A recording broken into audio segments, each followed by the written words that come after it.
Hello! Magandang araw sa inyong lahat mga kakusina.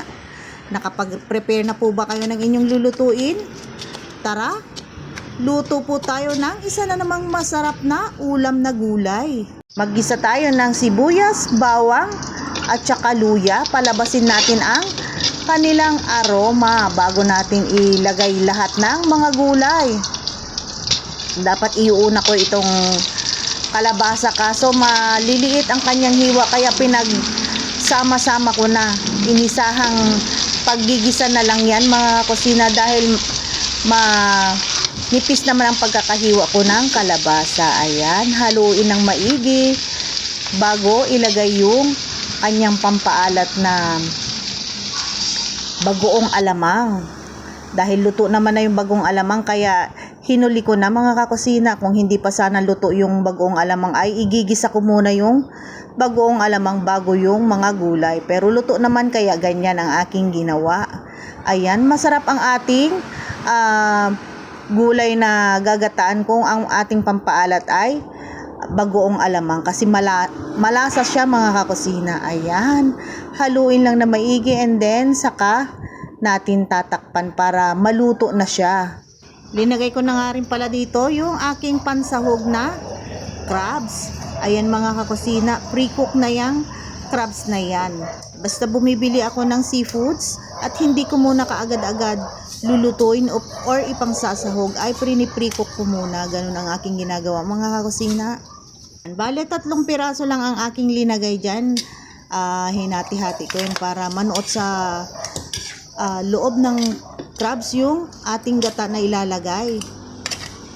Ayan, nakalimutan kong ilagay yung shrimp kaya ihahabol ko na lang. Ayan, nga't linagay ko na and then yung aking gata nga pala dito ay frozen kaya ayan, buo-buo. Pero mamaya magdadagdag pa ako ng isang gata na naka sachet or pouch. Ayan, masarap ang ating gulay dahil magata. Kayo mga kakusina, pag nagluluto din ba kayo ng gata, ay magata ang gusto nyo? Ayan, mas masarap kasi malinamnam ang ating sauce. Lalo ng aking junakis ay gustong gusto yung sauce ng gata. Kaya ayan, naglagay pa ako ng isang pouch. Yung sauce pa lang ay ulam na, 'di ba mga kakusina? Sa sauce pa lang sobrang sarap na. Ano pa kaya pag gulay ang iyong kakainin? Ayan ang aming ulam ngayon. At ready na nga ako, nandito lang kayo sa aking tabi. Diyos ko, maaamoy nyo kung gaano siya kasarap at kabango. Ayan itsura pa lang. Malasang malasa at magatang magata na siya. Hindi ako naglagay dito ng pulang sili or maanghang. Yung pansigang na linagay ko ay hindi siya maanghang mga kusina. Mas masarap sana kung medyo may anghang yung pansigang na sili na aking nabili ka. So pinabili ko ay walang anghang. Ayan, ready na para mananghalian. Maraming salamat sa inyong lahat mga kakusina sa patuloy nyong pagmamahal at pagsuporta sa akin sa palagiang panonood ng aking mga videos. Thank you so much sa lahat ng mga nagre-react, nagko-comment at nag-share ng aking videos. Thank you.